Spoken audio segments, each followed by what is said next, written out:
Xbox On.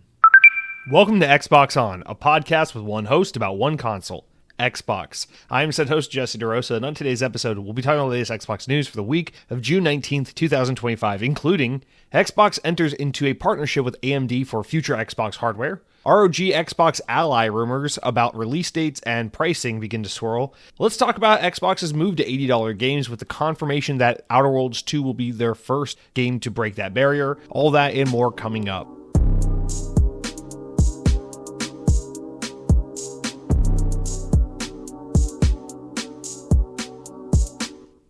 On this week in Xbox history, in the year 2004, 21 years ago, Driver 3 was released for the original Xbox. Now, this game famously stylizes the title Driver 3 as Driver, with the ER being a number 3 and then the letter R. I remember that this is one of those very iconic cover arts to me. The yellow case with the fucking guy with the gun out of the car pointing, shooting. It has the fun style. This is so 2000s looking, and it just reminds me that art used to be fun. Before, remember in 2015 when Star Wars The Force Awakens came out, and it had that really cool poster artwork that is an homage to classic Star Wars poster art. So it's got like every character, and it's got like the fucking like the ship and the Star Wars logo and like the main character and all the other characters, and the less important of a character you are, the smaller your figure gets on the poster.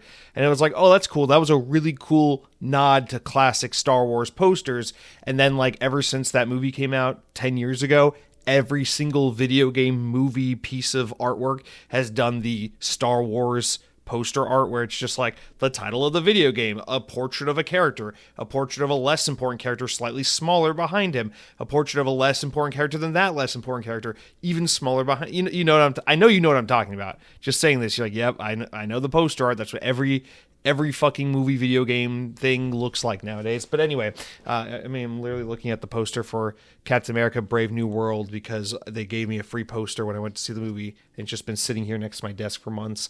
And it's literally the same thing. There's Red Hulk, there's Captain America, there's the Winter Soldier, it's in the Star Wars poster arts. Anyway, I'm getting ahead of myself. Driver 3 had cool box art, but I never played this game. This is just one of those games I saw a lot at Blockbuster, saw it a lot at Walmart, but it's one of those early 2000s, early to mid 2000s GTA-like games where it's semi-open world, but not as open world as GTA. You can drive, you can shoot, you can do the thing, and it's like mobsters and mafia and gangsters and drugs and guns and women with long legs and tight heels or whatever. I don't know. You know, it's one of those games. But shout out to Driver 3. Never played you. I don't know if people liked you. Developed by Reflections Interactive, who are now known as Ubisoft Reflections, a England-based developer that was working with Atari when this game came out, and then a few years later, in the mid-aughts, was sold to Ubisoft. And nowadays, they're most known for The Crew, the racing game with Ubisoft, and they worked on a million of those Just Dance games. I don't know what the fuck they're doing. I know they were one of those teams that faced layoffs earlier this year. But anyway, shout out to Driver 3, an Xbox original classic. Guys, welcome to Xbox On, the podcast about everything but Xbox. I'm your host, Jesse, and it's been a minute. It feels really good. I feel very refreshed because last time we did the show, I recorded on a weekend during the Xbox showcase, and the show went live a few days early, so it's been over a week since I've recorded. Not only that, but I'm currently enjoying a full week off of work because I got a million vacation days that are about to expire because I never take vacation, and I got to use them before I lose them. So I'm just enjoying a nice stay-at-home week, just me and the cats. The girlfriend's working. I'm playing Switch every day. I'm freaking eating toaster strudels. It's great. It's good time. So that's my week. And so I have a lot of energy. I'm recording a few hours earlier than I normally would. I'm not exhausted from an 11-hour workday. So I'm excited to be here with you guys and catch up on the past week and a half of Xbox news and some other things. I think we got a really good amount to talk about here. So I'm just excited to get back into the swing of things with you. Guys, speaking of swinging things, let's talk about some notable game releases for the week, something to be aware of. A couple games I want to talk about here, starting with a game that is launched as of Tuesday into Game Pass, day one release, FBC Firebreak, a game that's not getting a whole lot of buzz, and I suspect will be a major flop, but I have a little bit of, I'm kind of championing this game a little bit. We'll talk about it a little bit in the what I've been playing, because I've played maybe all of 45 minutes of it, but this is the new game from Remedy Entertainment, the guys that do Alan Wake, Control, Max Payne, and this game is set in the Alan Wake / Control universe. In fact, the game takes place in the oldest house, which is the setting of Control, and it is a 3-player multiplayer game. Very different for Remedy. They don't do a lot of first person. They don't do a lot of multiplayer. So this is, I don't know if they've ever done a multiplayer game, honestly, but this is them throwing their hand in the ring because everyone's got to do a multiplayer project. Although what makes this game unique is that they are very much expressly touting that this is a game designed for old heads, people who grew up playing multiplayer games in like the 2000s era, not the 2020s era. So you're not going to get Nicki Minaj skins. You're not going to have to follow 75 YouTubers and social media links to figure out what's going on with the game every day. There's not going to be crazy seasonal content where it's like, if you don't jump in, you lose forever. There's not going to be battle passes. There's not going to be gacha mechanics. It's just going to be a multiplayer game for guys that want to come home after work, play a couple rounds with the boys, and move on with their lives. So I really appreciate that marketing angle for this game. But with that right, with your heart being in the right place and the kind of marketing angle being something that is less intimidating for people like myself who don't have all the time in the world for all the video games. It's like, that's great, but how is the game? So we'll talk about that a little bit in the what I've been playing. I don't think this game stands a chance. So to kind of guarantee it somewhat of an audience and some day one buzz, they launched the game into Game Pass, and on PlayStation, it's in PlayStation Plus Extras. So if you are subscribed on either platform, you should pretty much have day one access to this game. And if not, it is a $40 game with a $10 optional upgrade to the deluxe edition. Anyway, we'll talk about it in a little bit. But that's FBC Firebreak. It is Remedy's first-person shooter, 3-player, online. It's kind of like a Left 4 Dead style game, but not exactly. We'll talk about it later. But there's that. Second game of note this week is another game I'm actually playing, which is Tron Catalyst. This game came out Tuesday the 17th. This is a weird one. So it is being developed by Big Fan Games. I don't know if this is their first game, if they exist or not. It's being published by Devolver Digital, big indie publisher, but it is being written, and the story is created by Bithell Games. Mike Bithell, the guy that made Thomas Was Alone, he's a huge Tron fan, and about 2 years ago, he released a game called Tron Identity, which was a 2-3 hour graphic novel Tron game that was released only for PC on Steam and for Nintendo Switch. And so we'll talk about that again with what I've been playing. But this is the narrative sequel to that game, but it is a completely different game. It is not a 2-hour long graphic novel. It is a isometric, top-down, third-person action-adventure game with some quasi-open world exploration, combat, all 9 yards, light cycle racing, and it has a little bit of like this roguelike element with like day resetting, with cycle resetting. We'll talk about it when we get to what I've been playing, because it's the game I've been playing the most this week.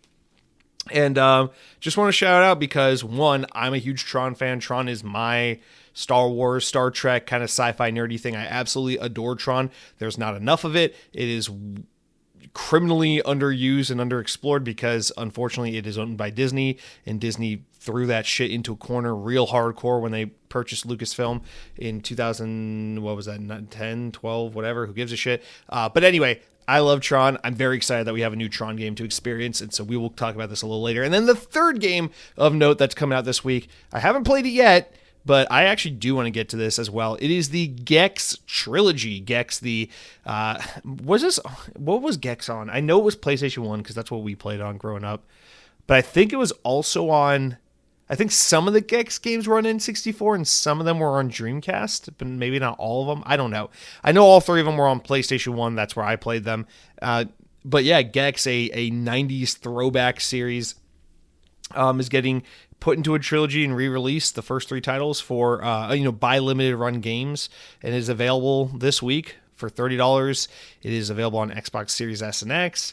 I am really grateful that we live in an era where all these games, I have this like fondness for, nostalgia for, and this, in some senses, vague memory of, because it's been like 20 years since I thought about or played these games.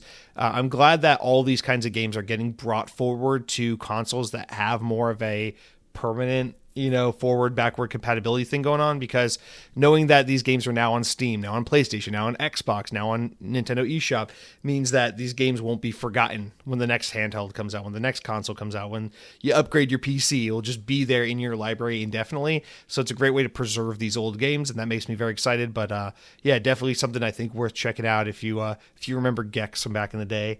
Silly game with some weird humor. 3D action platform game, although the first one was a 2D side-scrolling platformer. Anyway, that's it for the games that have been coming out this week. We got so much to talk about. I don't want to spend 30 minutes talking about just this. So, guys, let's hop on into our. You're sitting down at a restaurant, right? You're going out for barbecue this week. You said, let's get some fucking burnt ends. Let's get some brisket. Let's do some mac and cheese. And you get down to the restaurant, and you're like, oh man, I'm gonna look at this long, lengthy beer menu, and I'm gonna sample a couple beers, maybe get some fried pickles while we order some entrees. And so, guys, let's get into that big beer list and those fried pickles with the mildly amusing stories, the starter stories that get us off into the news, boy. Oh boy, you're gonna have yourself an IPA, boy. All right, anyway, Bungie, they made Halo, and now they make mistakes because Marathon there's not a lot of good buzz around Marathon, and Marathon is getting delayed. There you go. Good way to transition there. So Bungie's officially delayed their upcoming shooter Marathon, claiming that the game needs more time to refine and to test. In a statement, the Destiny studio said that they need more time to craft Marathon into the game that truly reflects their passion, and that it will use the additional development time to empower the team to create an intense, high-stakes experience that the title like Marathon was built around. The delay follows mixed feedback from players from recent alpha tests and a significant controversy around stolen artwork that was found in the test builds. Marathon was set to release on September 23rd. Bungie had confirmed that the game would be a premium product, though they never confirmed a price. Bungie's statement goes to highlight the areas of Marathon that it will be focusing on with its additional development time that includes improving the survival gameplay by adding better AI, more rewarding runs, and more strategic combat. And more importantly, because this was a huge point of contention I kept seeing people talk about, they also plan to double down on the Marathon universe with improved visuals, more narrative storytelling, a darker tone, and will explore social experiences to the game, including better experiencing for solo/duos and proximity chat. There you go. They say, quote, "You'll hear from us again later in this fall, and when we can share progress that we've made." Anyway, so yeah, alongside the game's new release date. So later this year, they will talk about a progress update, what they're adding, what they're changing, and get a new release date in for the game. So guys, this is, I feel like this was kind of obvious that this was going to happen following that alpha that they did about, was it a month ago now, where a lot of the feedback was not so hot, and then shortly after that, all that news broke, and that scandal about all the stolen artwork that was in the game, that like wasn't even subtle. It was like definitely stolen artwork being used all throughout the game. So clearly they had to hit the drawing board again, go back and figure out what they need to do to get back into a place where they can talk about a path forward to releasing this game. So this was an inevitable delay, and honestly, I'm just relieved about it. This is a busy year, and this was a game where I wasn't really feeling hot on based on what we've seen so far, but I was going to play it based on nothing but pure obligation to play everything Bungie because they've never let me down before. But man, I was really not looking forward to this game, and this is a little bit of a relief. Hopefully they can come back with something that looks a little better, and this will get us a little further away from this busy year we have with gaming, so that we can focus on some other things that are a little more ready for prime time, and then come back to this when it's time for it to really be shown to the public. So I'm looking forward to all of that. There's not much more to say about this. They got caught with stolen artwork. They got to go back to the drawing board on that, quite literally. They got criticized left, right, up, and down about the lack of single player matchmaking and features to make this game a good experience for people who play solo. They got criticized for the lack of proximity chat. They got criticized for the lack of things to do outside of playing in a very hardcore team-based way. And it just seems like that's a very, very niche product that is going to be a huge turnoff to many, many people. And considering you're the guys that made Destiny and Halo, these games that are so popular to massive audiences, you got to find a way to take this game and maybe try and make it a little more appealing to a wider audience. And if that's not the case, I mean, oh well, we know Bungie are rumored to be working on 2 or 3 projects total. So maybe Marathon is the smaller project of those 2 or 3.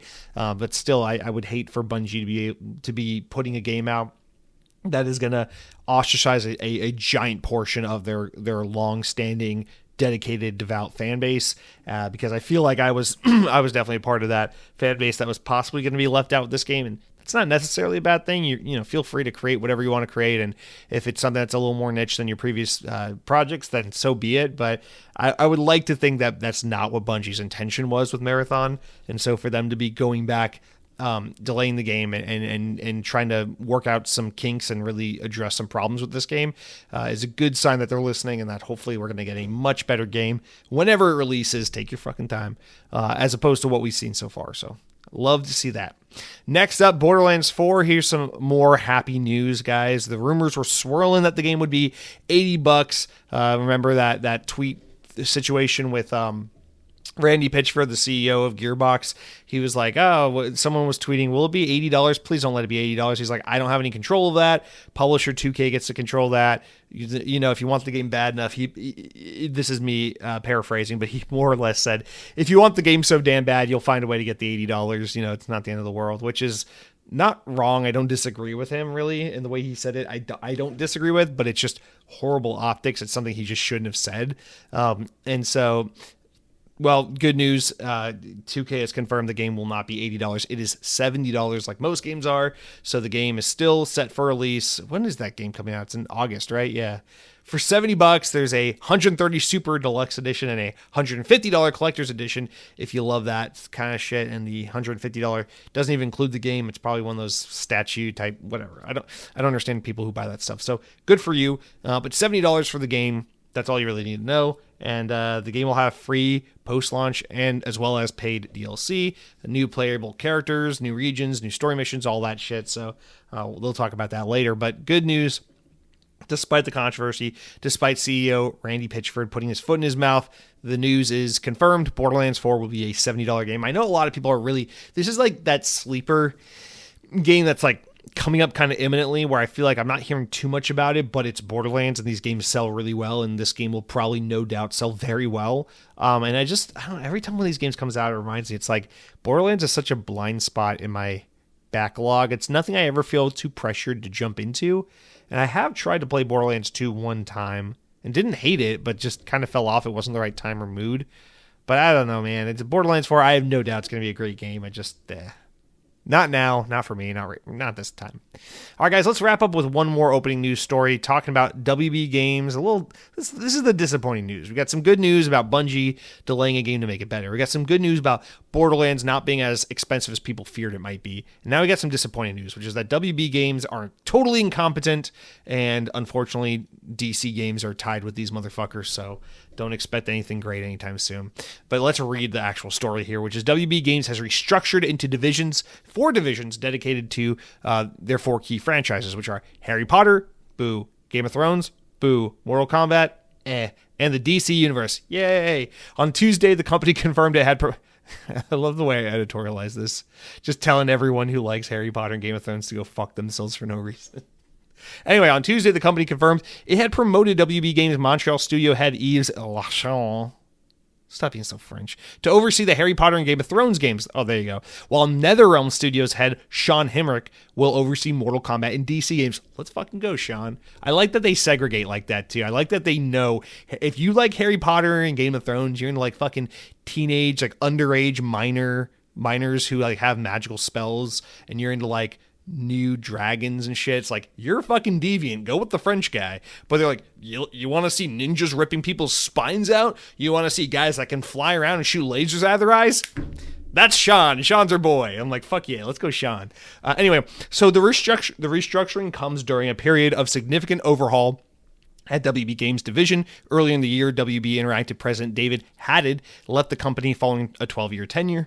Warner Bros. Then announced last month that they were closing 3 internal game studios, which we've talked about. One of them was working on a Wonder Woman game, and it was known for their Middle-earth, Shadow of Mordor, and Shadow of War games, which was Monolith Productions, as well as Multiverse Team Player First Games and mobile-focused studio WB San Diego were also shut down as well, so RIP. And then parent Warner Bros. Discovery, parent company, WB Discovery, announced this month plans to split into two companies by mid-2026. So in the next 12 months, we should see this happen, where WB Discovery Streaming and Studios will be one half, and WBD Global Networks with games coming under the Streaming Studios company will be, the other half. So we have these two halves of the same company. It's really bad with Warner Bros. Unfortunately, because it just seems like the story has been for the past, I don't even know at this point, like 3-5 years, that this is a massive company that is led by totally incompetent leaders, people who do not understand the IP and the products they have. I mean, maybe this is just a side effect of being too big for your own good. I'm never a fan of conglomerates and these media companies that just grow and grow and grow. These Comcast, these Disneys, and clearly WB is one of them. So I'm guessing that's kind of where the problem lies. When you got fucking Discovery Channel and Batman under the same umbrella, you're bound to have some incompetent fool who can't really discern what you need to do to properly run one end of the business over the other, or to say the least, it's hard to have a unified, tailored vision of how to run a company when this is the kind of market you're in. It reminds me of like how everyone jokes about Konami. Konami, we see them as just a video game publisher here in the West, but in the East, they're like, oh yeah, we do bottled water and gym memberships and pachinko machines. It's like, what the fuck are you doing, man? I understand the idea of a diversified portfolio, but you would think there'd be some like commonality between these things. Like, I understand if you make like, it's like Honda. It's like Honda makes cars, but they also make lawnmowers. It's like, I get that. They build efficient engines. It's like, that makes sense to me. But when it's like, we make nudie magazines and children's toys, it's like, what are you doing, man? What is this business model? And they're like, oh, we also do chewing gum. Calm down. So it's just weird to me. But I'm just ragging on WB because I like ragging on them. So what was I going to say? Yeah, hopefully this is the beginning of some growing pains, some teeth pulling that will lead to, unfortunately, it will take years to get there, but will lead to a better, more streamlined process for WB games that will result in, better leaders at the top. Leaders who know how to greenlight the kinds of games that these studios are best built to develop, and not just trend following, which is how we got things like Suicide Squad, Kill the Justice League, despite the fact that I kind of like that game. But anyway, I just want to see WB Games get back to a place of strength. They have clearly been in a weak position for a long time, and despite unexpected hits like what's the game? The Harry Potter game, the fucking Hogwarts Express game. It's Hogwarts Legacy. God, shut up, Jesse. Despite, big successes like that, they have mostly been on kind of a downward spiral the past few years. So it would just be good to see them get back to a place of strength where they have teams making games that they are best fit to make, and where we can have kind of a more steady and consistent stream of game releases, because it's like, damn, we're going to have to wait a long time to get another Batman game or DC game of any sort, with Wonder Woman being canceled and with with Suicide Squad basically having just completely gutted and destroyed the whole Rocksteady team. It's like, man, oh man, what are we doing? Will we just wait now? We just wait while James Gunn puts out all these great DC movies and TV shows, and we just wait in hopes that one day we get a game again. It's just poor dude. This is what poor management does. It fucks everything up. So fire your CEOs, shoot them in the back if you have to, like my boy Luigi says, and hopefully one day we get fewer underage children with scars on their heads, and we get more grown-ass adults with daddy issues that are fearful of bats. So guys, that's it for our opening news stories. We're going to get into the main news. Don't you get too excited. But like I said, we got a big week ahead of us. So I want to talk about the games I've been playing, which we could probably spend an hour on, but we won't. I won't let it get that far. We won't. But I also want to tell you about, before the games I've been playing, the food that's been fueling me to play the games, which is the segment of the podcast I love the most, that I don't even know if audiences love this anymore, because we really haven't commented on it in a long time, but I keep it here for tradition's sake, and that is what I've been eating. You guys, I got some really exciting news. I made a decision that's a little out of character. You guys know, longtime listeners of the podcast know, I'm a diehard Sam's Club fan to the point where I would not be opposed to getting the Members Mark logo tattooed, and I'm not even being silly for the sake of the podcast. If I had to get I'm not a tattoo guy personally. I don't think I can come up with an idea for a tattoo that I would love to wear on my body every day for the rest of my life. However, gun to my head, if I absolutely had to get a tattoo, I would seriously consider getting the Members Mark logo on my arm or something. I don't know. I'm just that hardcore of a Sam's Club fan. I think Sam's Club has been good to me. But listen, guys, I don't live under a rock. I'm not that ignorant. Just like I know Xbox is not the most popular place to play games, I know Sam's Club is not the most beloved warehouse store wholesale club. I know that they are a firm number 2 to Costco. In fact, growing up as a kid, I've been to Costco, so I know how nice Costco is. I've been to Sam's Club growing up. I've tried here. I don't know if there's other ones in other parts of the country or if in other countries you have other wholesale clubs, but really here in the Southeast United States, you got 3 brands. There's Costco at the top. They're the king. You got Sam's Club in the middle. They're definitely a firm number 2. And at the very bottom, place you should never, ever go, you got BJ's. And pardon the funny name. It has nothing to do with that. It's just that BJ's genuinely sucks. They are a horrible, horrible store. So you got BJ's at the bottom there. So of course, where I live, we have a BJ's 5 fucking minutes from my house because God hates me. We got a couple of Sam's Clubs, but you got to go into the crazy part of town to get to them. And then you don't got a Costco anywhere because Costco is one of those brands like Trader Joe's, almost like Whole Foods, where it's it's not always that. I don't know. I feel like people never agree with me on this, but I'm gonna double down on it. Costco is almost always located in affluent areas, and if not affluent areas, at least fairly suburban, calm areas. Like Costco, or I don't know, there's a class thing. There's definitely a targeted class thing. You're gonna find a BJ's and a Sam's Club usually in a lower socioeconomic part of town, generally speaking, as well as a BJ's. But Costco, it just seems coincidentally like they at least they target those nicer areas. So I don't live near a Costco, is what I'm trying to say. We had to go very far out of our way to go to Costco, but my girlfriend loves Costco. She likes Sam's Club, she hates BJ's, and she loves Costco. So I was like, you know what? I'm trying, she's a little homesick right now. We've been having talks about our 5-year plan, maybe going back home to Georgia one day. And so I'm trying to find ways to make Florida feel a little more like home while we're here. And so I'm like, you know what? Fuck it, let's go to Costco. So I let my Sam's Club membership lapse a few months ago, and I've been getting the itch because I miss it. I love it there. And I said, okay, well, let's go to Costco because even though I would prefer to go to Sam's Club, I think it might make her happy if we have Costco available to us. Also, everyone loves Costco more than Sam's Club. I know I'm in the minority on that, so let me give Costco a try now that I'm a full-grown adult and see if maybe I agree Costco's better. So we went ahead, we got the membership. Where I live, you got 2 options. You either go into a rich part of Orlando or you go all the way out to Tampa. And I'm so fucking tired of Orlando traffic, so I went all the way to Tampa and we went to Costco. And you know what? It was actually pretty great going to Costco because the clientele is definitely a lot calmer and nicer. However, I still love Sam's Club. So I'm walking into Costco for the first time. I'm a little optimistic about the experience, but I'm a little bit with my guard up because I know Sam's Club is where I belong. I know I have the mark of a member. I know those are my people. So I walk into the Costco, and first of all, I'll just say Costco, they're a little full of themselves. They got a little bit of Apple energy. You know what I'm saying? They got a little bit of Nintendo energy. At Sam's Club, you could flash a picture of your fucking dick, and they would let you in the door thinking that it's your membership card. They don't give a shit at Sam's Club. They don't care. At Costco, they got the fucking TSA and the Border Patrol there, and they're just like, pat them down, this membership expired 34 fucking days ago. Get them, boys. And they got drug dogs attacking you. Costco is hardcore about letting you in. And so we get in there.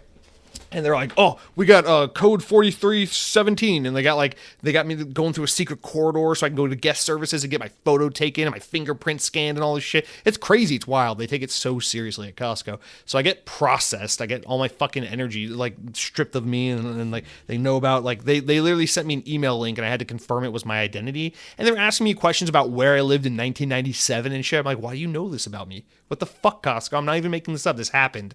And so I'm setting up my account. I'm getting my card, whatever. We get through the process. Now that I've been entirely defiled, I'm allowed into Costco. Oh, lucky me after paying $60 fucking. So we get into the Costco, and right off the bat, you notice Costco is just a higher quality of shopper. The people that shop there are a little calmer. It's a little less rowdy than Sam's Club, but again, I'm a Sam's Club man. I'm not gonna let that stop me. I still have a little bit of a favoritism towards Sam's Club. But here's the thing I start to notice. I just kind of assumed Costco would be better, that even though I prefer the Sam's Club brand, that Costco would be better, because it's not a coincidence that everyone likes Costco more than Sam's Club.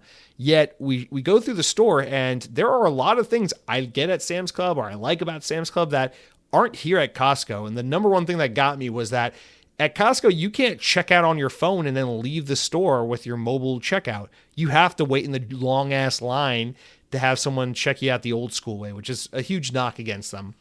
But nonetheless, everyone talks about how great Costco's meat selection is and how good their produce is. And as a guy who's recently gotten into grilling, I'm super excited about this. So once we get to that side of the store, it's true. It's true. Their produce is great. Their meat is great. We got some beef back ribs for cheap.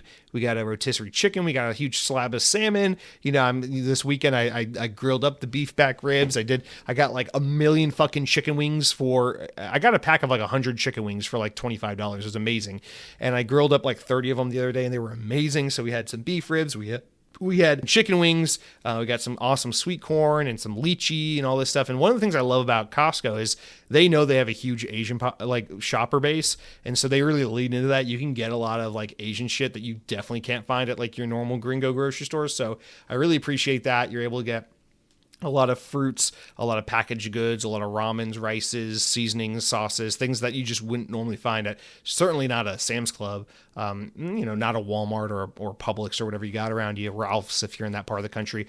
So I really love that about Costco. The selection of quote unquote ethnic food is great, and then the meat selection is great. But then I'm looking at the bakery, because one of the things Sam's Club is so good at is they got the bakery that's to die for. And my girlfriend goes, oh yeah, one thing about Costco is their baked items suck. And I'm like, well then why the fuck are we here, man? Because if I can't get a giant ass party sized cake for myself after I'm done cooking my steak, what's the point of being at a wholesale club? So huge knock against them. Apparently the baked items are bad. I didn't try any, but apparently they're bad. I know the Costco food court is just not as good as the Sam's Club food court, because I've had Sam's Club pizza and Costco pizza many times, and I just, Costco pizza is fine. I have nothing against it, but Sam's Club pizza is so much better. So you got a worse food court. You can't check out mobile on your phone. You don't have a bakery that's up to snuff with Sam's Club. You pat me down like I'm a criminal just for trying to go inside your store and give you my money. And then what do you have over Sam's Club? Well, you got a nice selection of like Asian food, and then you got a better meat selection. Sam's Club has a good meat selection, as a side note. Not a bad one. It's just Costco's a little better. So I'm like, all of this, and this is why you guys think Costco is better than Sam's Club. Now, is it better than BJ's? Oh, fuck yeah. Fuck BJ's. We don't even have to talk about BJ's. That place is ass. But is it so much better than Sam's Club that it warrants people who are like diehard Costco people? Absolutely not. Am I going to use my Costco membership over the next year and enjoy it and get some good value out of it and get some good meat for my grill and all these things out of it? Yeah, absolutely. And I had a good time at Costco. It was a fun shopping experience. It was a fun adventure, but I don't think I've been converted. I kind of expected that like I would go there and be like, yeah, I know I love Sam's Club. It's kind of a meme, but like, yeah, Costco's pretty great. But I walked out of there like, it has its pros and cons. Like Sam's Club is better in some ways. Costco's better in some ways. I know there's some Kirkland stands out there, but I don't think I walked away converted to the Kirkland way of life. I think I am a closeted member, Mark. I think I shop. I'm a turncoat. I'm shopping in the wrong store. I suspect next time I go to Costco, anytime during my shopping experience, an employee will probably stop me and say, "Sir, we need you to go to that store," and point me across the street to the nearest Sam's Club, because I just feel like a fish out of water. But do I hate Costco? No. Do I like Costco? Yeah, it's pretty good. But I just don't think it is night and day. You walk in and immediately it's like, oh, this is so much better than Sam's Club. It's not. So to my Sam's Club friends out there, stay strong. Hopefully one day we will get the respect and love we deserve. To BJ's fans out there, fuck you. Your store sucks ass. And to Costco, get off your high horse. You're great, but you're not that great. Calm down. Just calm the fuck down. All right, so that's it for what I've been eating, shopping, food-related items of the week. Shout out to those beef ribs and chicken wings. Those chicken wings are fucking awesome. Dude, I love the charcoal grill. Charcoal grill in your fucking chicken wings? I don't even need the air fryer anymore. Oh, it's so good. Anyway, all right, guys, let's talk about the games I've been playing because that's actually video game related. So I think this is the first time. Well, yeah, this is really the first time we've podcasted since I got my Nintendo Switch 2. Yeah, I got the Switch 2 like a day before the podcast last week. But, we were talking about the Xbox showcase. There's no time. So this is really the first time since I've gotten the Switch 2 that I've been able to like sit and talk to you guys about it. So we'll get into all that. But I want to start by talking about the Xbox games I've been playing because this is an Xbox podcast technically. And then we'll talk about the Switch 2 because that is definitely where I've been spending the majority of my free time lately, for sure. Every free second I've had, I've pretty much just been playing Nintendo Switch. So let's talk about Xbox. So while I was waiting for my Switch 2 to arrive in the mail after the Summer Game Fest, I downloaded and tried Splitgate 2 out of curiosity. The first Splitgate came out at a good time. It was like right when I got my PC, so I was like actually open-minded to playing that game on the PC, and I enjoyed it quite a bit. It was like the game we were playing in anticipation of Halo Infinite coming out. And I really enjoyed Splitgate for a couple weeks, had some good fun, put it down, really never thought about it again. So when Splitgate 2 came out, I was like, yeah, of course I'll give that another try. But here's the thing about Splitgate 2. It's, this is different because I'm playing it on Xbox now. I'm not playing on PC, but it runs great on Xbox. It feels great on Xbox. The controller to me is right. But my issue with it is it's like, there's something about this game I can't quite put my finger on where it's like, it feels so good to play, and a couple matches in, you're like, this is a great game. But then after like an hour or two with Splitgate, you're just, same thing with Splitgate 2 that I have with Splitgate 1. It's like, all right, that's good. I'm good. You just kind of get your fill, and then you're done with it. And I think it might be because the game tries so hard to nail being a great Halo alternative, a great Titanfall alternative, a great Source alternative. I don't know. I know a lot of people talk about it's like, oh, it's Halo cross Portal, but Cronky, I was playing with Cronky, and he aptly pointed out, he's like, this game feels more like Titanfall than it does like Halo. I'm like, yeah, you're kind of right. It feels like if Titanfall was an arena shooter. That is kind of what it feels like. And that's a great selling point. Like, I love Titanfall. I love arena shooters. So it feels great. That's not the problem. I think the problem with Splitgate is they try so hard to nail the feel and the gameplay mechanics and the things that matter the most that they kind of overlook the secondary things that matter a whole lot, which is the aesthetic, the setting, the characters, the sound, everything. Because the game, like, kind of just blah. Like, to me, it's like Splitgate has no personality. There's nothing about it I like. I don't like any of the characters. Some of the guns are cool to play with, but there's nothing like you latch onto. There's nothing to build a fandom or like, any kind of appreciation for. It's all just purely gameplay with no aesthetic. It's like if someone gave you a pile of gray slop and you're like, that is the most unappetizing thing I've ever seen in my entire goddamn life. I will not eat that. And then someone nails you down and ties you down, rips your jaw open and says, no, you will eat this, and shoves it in your mouth. And then you eat it and you're like, I don't know how, but that's delicious. That's really good shit. That is Splitgate. It just looks so unappealing, but it plays great. It's like eating a ribeye, but it looks like a pile of shit. And that's kind of I think that's the problem with Splitgate. I just don't know. But I was excited by the idea of them having a Battle Royale mode. So we hopped into that as well, as the standard multiplayer modes. And the Battle Royale mode, again, I really appreciate, because what they try to do is here is they try to speed up Battle Royale to make it not a 30 to 40 minute experience, but rather like a 15 to 20 minute experience. So there's fewer players, the game moves faster, the circle moves in faster. It just kind of, it really feels like Apex Legends to me. It feels like a very fast version of Apex Legends. And again, I like it a lot. It's a lot of fun. It's very unique. It's a very unique twist on Battle Royale. It feels fresh. It feels fun to play. But after a couple matches, you're just like, I get it. I'm good.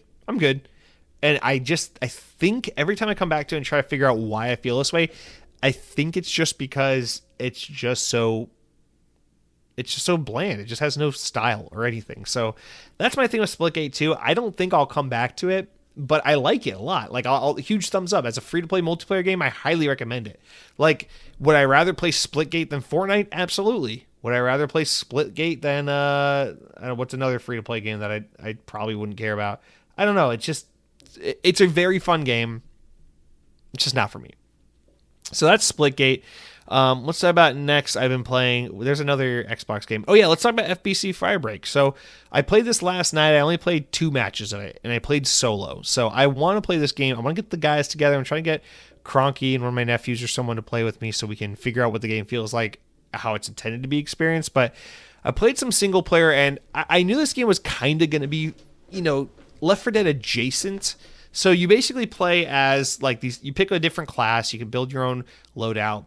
And you're like these repair technicians in the oldest house. The oldest house is the setting of the Control universe. So it's like this weird sci-fi horror adjacent kind of creepy supernatural like office building.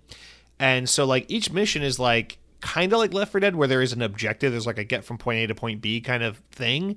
And while you do that, there are hordes of not zombies, but supernatural creatures that fight you, possessed employees and demon-looking things and guys that float and fly and shoot and throw up on you and scratch you and all the things.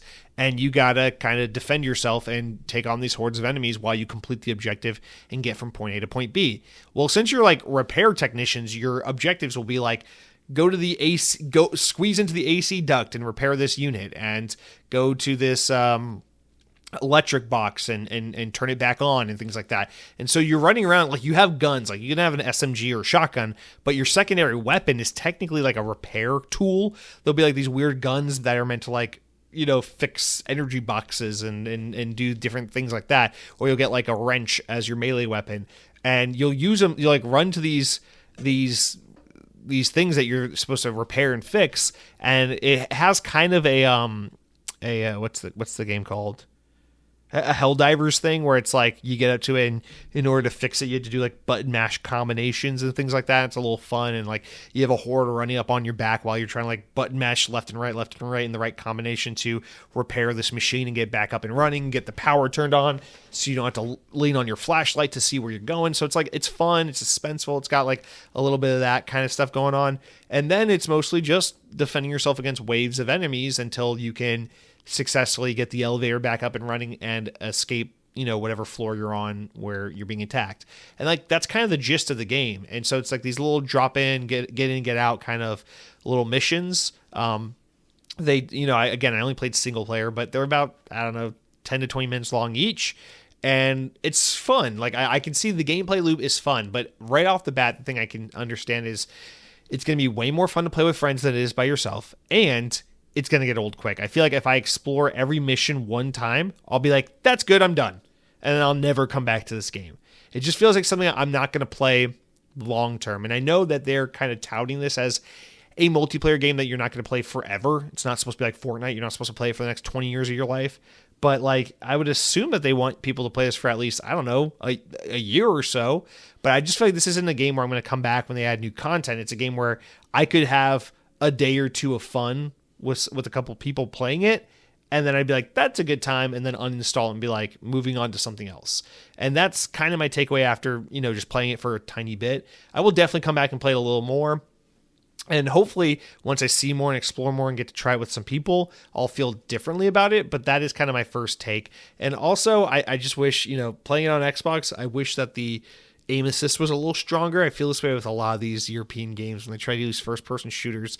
These developers that are so fucking PC-centric and they don't play first-person shooters on consoles. It's like they always go light on the aim assist. It's like, bro, I cannot use a pistol in this fucking game. I need some aim assist to snap onto these bad guys a little easier. But that's really the only gripe or nitpick. Otherwise, the game looks great. It's running in the Northlight engine. Remedy makes beautiful games. It feels relatively decent to play. I don't hate it. It's not like you finish a level and your guy's like doing the fucking booty dance and dabbing everywhere and like wearing a fucking LGBT pride shirt while fucking flare guns are going off and someone's like doing a belly flop and like Juice World is there or some shit like that. So it's cool. It's like the game is within universe and it feels good. It's not like a total joke of a game, but it's just like, do we need this? No, not really. Just go make Control 2. I want to play Control 2. So that's kind of my initial thoughts on it. Now, speaking of Juice World and fucking belly dancing and stuff, we'll get to Fortnite. But first, I just want to say I've been playing the Switch too. That's largely the thing I've been doing with my free time. So I got lucky enough to pre-order one of these things, but I ended up in the Target crowd of pre-orders. So if you are a Switch 2 owner, you know that Target was the one that dropped the ball the most on these pre-orders. So I was supposed to get it the day it came out on Thursday the 5th. And then the day of, they were like, actually, you'll get it next week on Wednesday the 11th. And I was like, bullshit. And then I ended up getting it on Saturday the 7th. So not too bad. I got mine 2 days after it released, whatever. I would have liked to have gone to Best Buy on midnight launch and picked it up in person like I normally do, but whatever. I got a pre-order. I didn't have to fight people for it. It came 2 days later. I'm not going to complain. It's all's well. So I got my Switch 2. And let's just talk about the hardware for a brief second, because it's an Xbox podcast. We don't have to linger on it too much, but it's exciting. It's new game hardware. It's a new console generation. So I like this thing a lot. I like it a lot more than the original Switch. I will say that the Switch 2 is not going to entirely change the way you think about Nintendo Switch. If you hated the first Switch, you probably won't like Switch 2. I was someone who liked the Switch 1 at first and then kind of fell out of love with it and then kind of liked it again at the end. My whole thing with the Switch is that it felt very junky, very cheap, very bad in the hands, and it drove me nuts playing it. The only saving grace to the Switch is that I mostly played it in dock mode towards the end, and I love the Pro Controller. The Pro Controller is so great. And so, during a lot of those early Switch years, I was commuting by train to school and work, and so I was always playing Switch in the early years in handheld mode. And I think that's kind of where my distaste for it grew, along with the fact that the early years of Switch was just massive waves of ports from Wii U over to Switch, and I was a Wii U fan, so it's like, I've already played these games. Stop bringing more games I've already played and give me some games I haven't seen. And so I think it was that 1-2 punch, along with like everyone jerking off their fucking great aunt to the idea of Zelda Breath of the Wild constantly, when I was like, Breath of the Wild is fine. It's, to me, it's not where I prefer the Zelda series to go, but it's not bad by any means. And so it's just like everyone relentlessly jerking off Nintendo during a generation where they put out hardware that is questionable at best, but very cool in premise.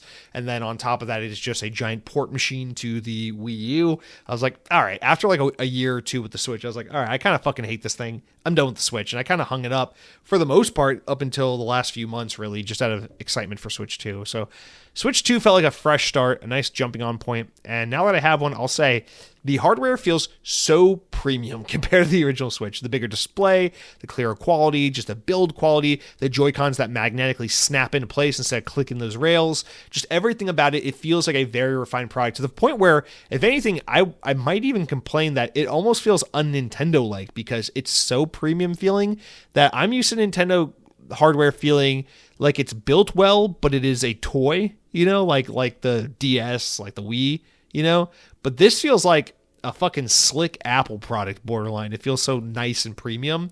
It's very hefty. It's very big. I love that it's bigger. I love the Joy-Cons being bigger. I love the screen being bigger. I love the device being bigger. It just feels so much better in my adult hands. But that being said, it's still got that flat ass, with no grooves or contour on the Joy-Cons for your hands. It just feels very unergonomic compared to something like my Logitech G Cloud or like a ROG Ally or something like that. So it's not the most perfect ergonomic thing, but it is a massive improvement from the Switch 1, in my opinion. The system runs faster, it's slicker, it's sexier, it's snappier. The UI is mostly the exact same as the original Switch, which is a huge disappointment, kind of like when Xbox didn't really change the UI too much when the Series X came out. So I don't prefer that, because I think the Switch's UI is actually really boring and lifeless, and I would like some shop channel music and some fun animations and some quirkiness. It is a little bit better than the Switch 1. Like, it makes cute sounds when you press the chat button, and it's a little nicer, but overall it's a little too mature and serious for Nintendo, in my opinion. But overall, I'm not going to complain, because it's pretty great. It's snappy, it's fast, it's premium, it's built well, it feels good. It's a good upgrade over the Switch 1. So I like the hardware quite a bit. My Switch Pro controller only came in the mail yesterday. It kept getting delayed again and again and again. It kept getting shipped back and forth from Virginia to Florida. And so I finally got it in the mail, to the point where Target actually ended up refunding me for the controller because it took so long when I called them about it. I was like, this is kind of ridiculous. Should I just cancel this order and go buy one at a store? And they were like, dude, we'll just refund it. If it gets there, keep it. If it doesn't, we're refunding you. So I ended up kind of getting the Pro controller for free, but I had to wait forever for it. So not going to complain about that, but I've only had a little bit of time to use it, but I will say the new Pro Controller is a refinement on an already almost perfect controller. The analog sticks feel so incredibly amazing. I don't even understand like how it feels that good. The analog sticks feel better than the Xbox analog sticks. The controller overall, I still prefer the Xbox controller, but the Switch 2 Pro controller is the best controller you can use that is not an Xbox controller. It is very, very good. So I'm loving that. And so considering I play Switch mostly just in dock mode on a TV with a Pro controller, I'm happy as shit with Switch 2. It's fast, it's snappy, games look better. We're getting higher quality games. The controllers are great. All I could ask for. I wish I could be as high on Mario Kart World, but I gotta be honest. Here's my quick take on Mario Kart World. So I got the bundle that comes with Mario Kart. Obviously, that's like the game to get. It's like the only thing really there. And Mario Kart World is good. It's great even. I love the updated visual style, the animations. The game feels so whimsical, so alive. The animations are great. I feel like this is very Nintendo. This is how Nintendo takes something like Mario Kart 8 that looked great and makes it look next gen, is by just making everything look so much more lifelike and not like realistic lifelike, but like everything feels alive and animated and cartoony and fun in a way that's just so great. And that's kind of where the magic with this game stops for me, because I feel like the 24 racers is very chaotic. In regular race mode, it's fine. I can deal with it. But when you're online, especially when you're playing the new Knockout Tour mode, which is like Battle Royale racing, which is a great idea, it's just fucking crazy. I feel like I've always been very good at Mario Kart, but like I suck at Mario Kart World. Like I get in a Knockout Tour race, which is like 24 racers, but every lap it eliminates the bottom 4 racers until there's just 4 people left. And I swear to God, it's like you'll start the race, you'll be in 3rd place, and then it's like eliminating players 20 through 24, and then you get knocked down to 7th place, and then it's like eliminating racers 16 through 20, and then it's like you get fucking knocked into 20 place, and it's like, okay, I'm out. And you get fucking kicked from the race because you get knocked out. But it's like, you didn't get knocked out because you suck at racing. You got knocked out because there's like 24 people throwing red shells and blue shells and bullet bills and stars. And it's like, this is fun, but it's like kind of too much. And it just feels like there's no skill involved. It's just entirely based on item luck. And I don't know. It's fun, but it's frustrating. Like I end these matches, these races. And I'm like, I just feel like I'm getting tilted a little bit, if I'm being honest. So I don't hate it. I need more time with it. I do like it. It is fun, but man, it's like, fuck, it's frustrating. It's sometimes just a little much. But the tracks are great. This game has excellent tracks. I like that most of the tracks are progressive and not lap based. So there's only like 2 or 3 tracks that are like 3 laps and you win. Most of them are like you go through stages of the race, which I adore the way they do it. So the tracks feel fresh. The designs are excellent. It's a beautiful looking game. The open world mode is very underwhelming. It's very whatever. You run around, you do some P-switch challenges, you collect some collectibles, and you just get the fuck around the open world. It's cool. It looks fun. It's fun to dick around in for 10-15 minutes, but then you're like, okay, let's get on to the races. That's the real reason you're here. But I don't know. Overall, I like the carts, I like the costumes, I like the tracks. It's fun to play. It feels good. I just think that 24 racers and this Battle Royale mode called Knockout Tour are just kind of overwhelming and frustrating. Maybe I just need to get good, but I'm not used to sucking this much at Mario Kart. So Mario Kart World, a good game, but I'm not like helplessly addicted to it like I was with Mario Kart Wii is my favorite. That's the one I got the most addicted to. But I also played a shit ton of Mario Kart 8 between the Wii U and the Switch version. So I don't know. Maybe it's great. If you like Mario Kart, you're going to like this game. But I'm not like, my world hasn't been turned upside down because of this game. It's not that amazing. That being said, the new Donkey Kong game that comes out in a few weeks, that's what I'm really looking forward to. And it looks phenomenal. So that's what I'm holding on to. That, and then later in the fall, we get Metroid Prime 4. So a ton of other games I've been playing. We won't linger on this stuff. I've been dicking around. The Switch 2 runs Switch 1 games great. I've been playing a lot of Splatoon 3. I love Splatoon. I've been playing some Fortnite. My girlfriend likes playing on the Xbox, so I'm like, yeah, apparently Fortnite runs good on Switch 2, so let's try it out. So I'll sit next to her on the couch. She's playing on the Xbox. I'm playing on the Switch. And even though I don't love Fortnite, it's a great way for us to bond. She likes to play together, so we'll play a couple matches at night, and that will be fun. It's dude, playing Fortnite on Switch 2, oh my God. night and day difference. I played Fortnite on the Switch 1 once, and I wanted to kill myself. It was so bad. So this is a night and day, huge, massive improvement. So yeah, Splatoon 3 runs great on it. I got the GameCube controller they're selling, so you can play the GameCube games from Nintendo Switch Online on there. And dude, I love GameCube. It's one of my favorite consoles of all time. I love that controller. I love getting to play these games again. So I'm playing some F-Zero and some Soul Calibur 2. That's a lot of fun. But really, the game I've been playing the most lately, the 1-2 punch of Tron Identity and Tron Catalyst. So Tron Identity is that, as we were talking about at the top of the show, it is that 2-hour narrative text-based adventure, that graphic novel game. I bought it when it came out on Steam, and I played it a little bit, and I was like, this is great. Now is not the time. I was in the middle of something else at the time. So I fell off and never came back to it. So, because Tron Catalyst, the new game, was coming out, they put Identity, the graphic novel one, on like fire sale. So I got it for like $5 on Switch. And I was like, you know what? Let me just play through it real quick on Switch. It's 2 hours. So I played through it, and it's excellent. It's short. It's sweet. The writing is excellent. It takes place on this different grid after the events of Tron Legacy, the movie from 2010. And it's really cool. You can tell Mike Bithell is clearly a Tron fan and clearly loves this universe and understands it well. So just it's if you are a Tron fan, this is excellent. It's the best thing we've had since 2010 when Tron Legacy came out. So it's really good. I played through that, and it sets up and introduces all these characters that then make sense more so, or add further context for when you play this new game, Tron Catalyst. So I booted up Tron Catalyst, made a huge mistake. I bought it on Switch because I'm all hyped about playing on my Switch 2, but forgot that this game was not released for Switch 2. It was released for Switch. So it looks like shit on my Switch 2 because it is not optimized for Switch 2. The graphics are poor. It just doesn't look that great. And then I looked at some videos and saw how it runs on Xbox, and it looks so much better. So made a mistake there. Should have got this on Xbox. Oh well. But I've been playing through it, and this game is awesome. It's not amazing. I would mostly just recommend it to Tron fans. But if you're not a Tron fan, and you just like action adventure isometric style games, this game is solid but not amazing. It's nothing to write home about. The combat is pretty rudimentary. You got a dodge, you got a parry, and you got an attack button. You can throw your identity disc, you can lock onto enemies and throw your identity disc around like a boomerang. It's fucking awesome. You can ricochet it off walls, it hit multiple enemies, so that's a lot of fun. But it's nothing crazy. The light cycle driving is fun because it's like a little open hub world type thing. You can't go too fast because there's so much shit everywhere. You'll constantly knock into walls and other cars and stuff, but it is fun to run around the city on your light cycle. And then the mission structure and the narrative is fun. It's written by Mike Bithell. It feels like a continuation of the story of Tron Identity. I love it. They introduce like this third race faction.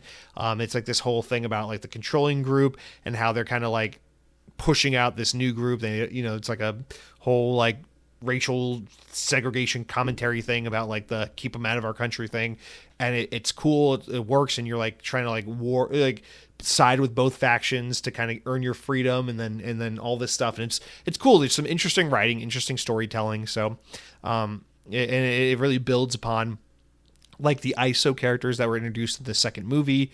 So again, if you're a Tron fan, it's required playing, required reading, it's required material, I think, because it is just it's so rich. It's weird because the Tron movies are not phenomenal. Like, I adore them. They mean so much to me, but they're not phenomenal movies. Their storytelling is like, it's kind of like solid but not amazing, and so like when you have things like the TV show Tron Uprising that got canceled after one season, or you have a game like this, the storytelling is like, it's about as good as the movie because the movies aren't that amazing to begin with, but to be able to have these stories that feel like they fit in with the movies, that feel like a good continuation. It feels like it builds on the story without contradicting other things. It just feels like a great way to continue to enjoy this world and to get to continue to live in it and enjoy the sights and the sounds, the fucking Daft Punk inspired music, the awesome visuals.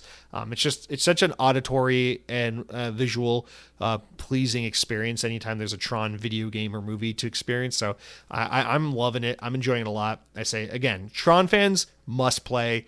Non-Tron fans, it's a soft recommendation. For $25, not bad. You can probably get it on sale for $15 in a few months. I recommend it if you're just looking for a nice 10-hour action adventure isometric romp. If you like games like Hades and stuff, it's not exactly like that. I know a lot of people look at it and compare it to games like Hades. It's not really like that, although there is a time looping element to it where you really use it for narrative purposes, like when the game tells you to, but you can use it whenever. So it's like, you get into a fight with this character, now this faction is chasing you around the city, but you earned access codes to this door. So what you can do is you can save the access codes and then reset your loop for the day, so you can open that door now that you remember the access codes, but now that enemy faction isn't chasing you because that fight never happened because you went back in time to the beginning of the day. So you can do things like that. It's got that roguelike new run kind of energy thing going to it.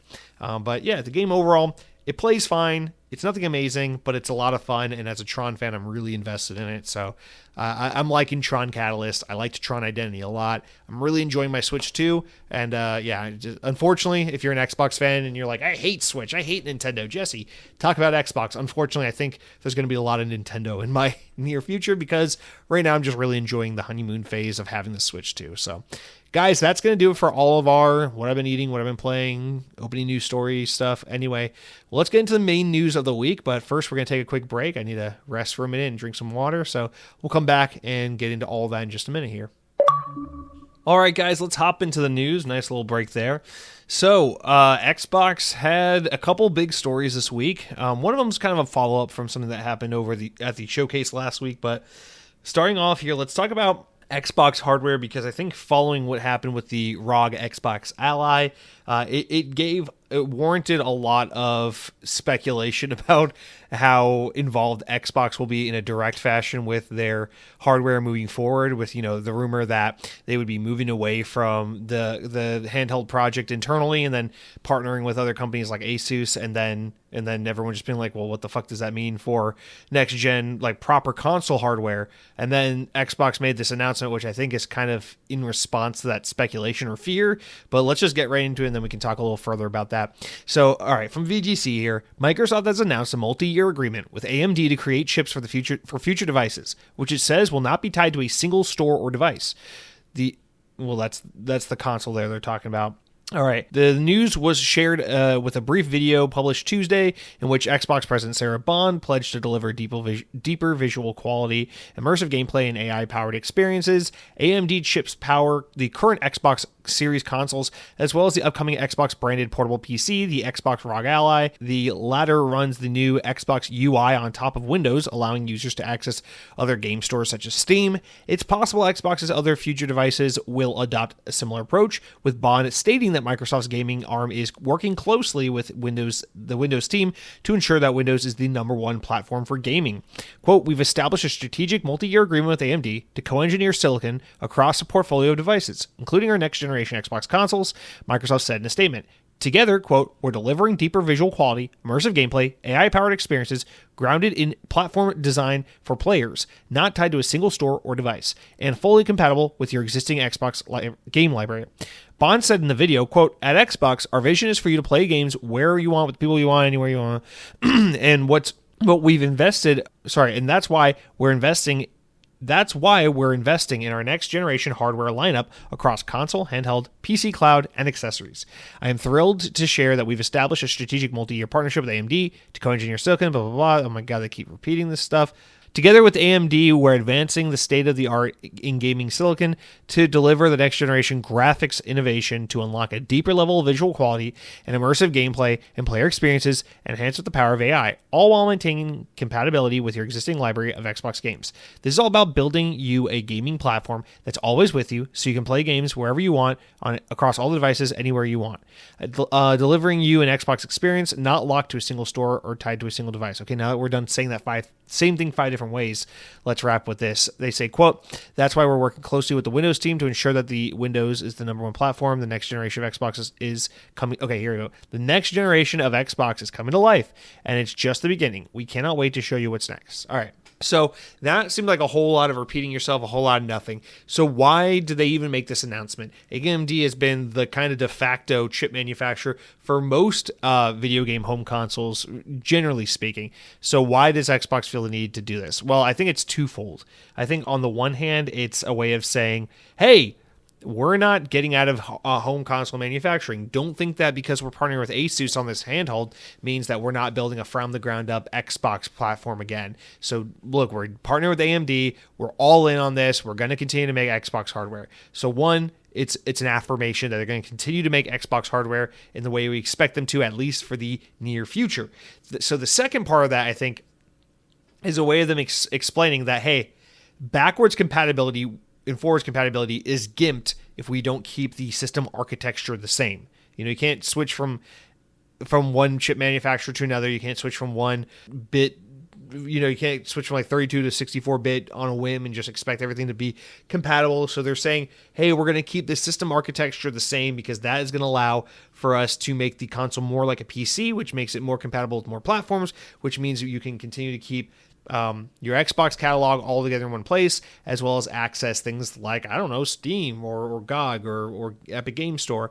And so that's basically their way of saying we are gearing towards a future where consoles are more and more PC-like than ever before, so that, not so much Xbox is the platform for gaming, but more so Windows or Microsoft's like software platform will be the all-encompassing home of gaming, the best place to play games. Because that way we can adapt it to different types of devices and streaming services and platforms. So they're just kind of trying to double down on like everything is an Xbox. Xbox will follow you everywhere. Don't worry about your Xbox games disappearing because you're on this device or that device. Oh, and also we're not getting out of hardware. I think another reason this is kind of warranted is because tying in with that ROG Ally Xbox news, I think a lot of people are apprehensive because that ROG Ally Xbox is not really an Xbox at all. It's just another Windows PC a tablet device that Xbox had a little bit of licensing and in development help on, so it's kind of really only an Xbox in name and not much else. And one of the reasons that's concerning to people is because it's like, well, if a game's an Xbox Play Anywhere game like Halo or like Starfield, then sure, I can play it on my ROG Ally, or I can play it on my Xbox, or I can play it on my PC. But if we're talking about backwards compatibility for fucking Army of Two, we're not going to have that on the ROG Ally, because sure, you could go buy it on Steam and play it on your ROG Ally that way, but you can't play your Xbox 360 backwards compatible games on your ROG Ally. You can only play games that were released in an era where we were specifically making a buy once decision, and then you can access it across PC and console. Those are the games that will be accessible anywhere, or games that you can stream through Game Pass. So it is kind of an Xbox handheld, but not really. It's not really any more than, in fact, it's actually almost more limited than my Logitech G Cloud, because at least my Logitech G Cloud can just stream. Well, no, that's not true, because this will be able to stream from your console as well. So it's no more an Xbox handheld than really any other PC or streaming handheld device has been thus far. But the hardware had a little bit of input from Microsoft, and the silicon had a little bit of input from the Xbox team, and they're trying to have I assume when you boot it up, it'll have some kind of interface that is very Xbox coded, but it's not a from the ground up, built by Xbox, exclusively Xbox device. This is very much the thing I've been talking about for over a year now, I feel like, where I think the future of Xbox is going to be very much like Surface devices, where Xbox will make a home console, like they make the Microsoft Surface computers, and then they will say, this is our idea, this is our North Star of what an Xbox console should be. This is the premier top-of-the-line version. Now, other OEMs, feel free to go make your own version. So yeah, you could buy a Microsoft Surface computer and have the most Microsoft experience on Windows, or you could just go buy an Asus or a Samsung or a Lenovo or a Dell, because they also make Windows computers. And I feel like this is kind of the beginning of that, where Asus has made an Xbox device. It is a PC handheld device, but it is not the North Star from the ground up best way to play Xbox developed hardware, first party hardware, like the Surface would be for Windows. So this is like the Xbox version of that kind of beginning, where we're allowing OEMs to come in and create Xbox devices. All right, so I feel like you can't have much more of this conversation without really getting to part two. So let's talk about part two. Excuse me for a second. Speaking of the Xbox ROG Ally, pre-orders for I think it's officially called the ROG Xbox Ally, but VGC keeps writing it Xbox ROG Ally. It's a horrible name. Anyway, pre-orders for the Xbox ROG Ally will reportedly open up in August, with a handheld expected to launch 2 months later, so probably sometime around October, November. The handheld, which was announced during the Xbox Game Showcase in collaboration between Asus and Microsoft, the Xbox ROG Ally will feature Xbox branding in a bespoke operating system, adding ROG's successful gaming handheld line. 2 versions of the system will be released, the ROG Xbox Ally X and the lower spec ROG Xbox Ally. The device, I don't know why they don't call one the S and one the X. It's like almost parallel with their consoles. The devices are able to run Windows games purchased through PC via Xbox, Battle.net, GOG, Ubisoft Connect, and Steam. Extras One, a social media personality with a history of providing retail information prior to the official announcements, has claimed that pre-orders for the 2 handheld versions will begin in August, and that the European retail data suggests that they will be priced at £900 British, and the premium model for the premium model, with the base model being priced at £600 British. Well, I'm an idiot. I read this wrong. So, no, it will be. Sorry, it's not British pounds. I just read this. I just had a brain fart. This is euros. Sorry, I'm very American. €900 for the premium model and €600 for the base model. All right. The handheld will reportedly launch in October, though the specific release date has not been provided. At launch, the Xbox Ally will be available in Australia, Belgium, Canada, Denmark, Finland, France, Germany, Ireland, Italy, Japan, Korea, Mexico, the Netherlands, New Zealand, Norway, Poland, Portugal, Saudi Arabia, Singapore, Spain, Sweden, Switzerland, Thailand, Turkey, United Arab Emirates, UK, and United States, with availability to follow, quote, for other markets where ROG Ally series products are currently sold today. Did they have Sweden in there twice? Who gives a shit? Okay. All right, so I want to talk about that real quick. So the rumor right now is August pre-order, October release, just in time for Call of Duty or something, I guess. I don't fucking know. But listen, let's I want to use this as a jumping off point to kind of get the audience involved, see what you guys are kind of feeling. I think I said last week, shortly after the game showcase, my gut punch was I was expecting this to launch somewhere around, what did I say? I think I said $800 for the premium one, and they're saying €900, so I'm in the ballpark. And then somewhere around 500 for the base model, and they're saying €600 for the base model. So we'll see. Mr. Mal writes in and says, I'm expecting the ROG Xbox Ally X to be around $1,000 and the regular version to be about $700. Also, thanks for the recap of the show. I actually missed out. Your podcast helped me keep up to speed. Well, yes, Mr. Mag, thank you. So yeah, it seems like a lot of us are kind of in the same ballpark. These rumors / leaks, my hunch, I think it's pretty obvious this is going to be a very expensive device, because wasn't the regular ROG Ally when it first came out around $800 to $1,000 anyway? So you assume it's going to be around that price anyway, because there's going to be the Xbox licensing money that needs to go into it. So even if the tech has gotten a little more affordable, the price of everything's gone up, plus you got Xbox licensing, it's going to be around $1,000 for that premium model, and then probably around 6 to 800 for that base model. I mean, it's not by any means going to be a mass product, a product designed for mass market that will sell in great quantities. This is going to be an incredibly niche device for very, very small subsect of people. And I feel like this is a bigger conversation we have to have about these things, because it's like, actually it's kind of timely, because we're talking about Switch 2, right? Switch 2 just came out, and it's breaking records as the fastest selling video game console of all time. And there is this, it's the internet thing, man. It's the thing that's destroying political discourse. It's the thing that's just, it's making all these weird fan communities so toxic and weird. It's just that everyone exists in a little bubble, and a lot of people, not everyone, but a lot of people really struggle to get outside that bubble and see reality for what it is, which is that Steam Decks, ROG Allies, my Logitech G Cloud, these little handheld devices, these are very, very hyper niche products for these hardcore gamers who need secondary, tertiary ways to play their existing library of games. You think like the Nintendo Switch 2, that is a mass market device. They sold like over 120 million Nintendo Switches. They've already sold millions of Switch 2s in the few days it's been out.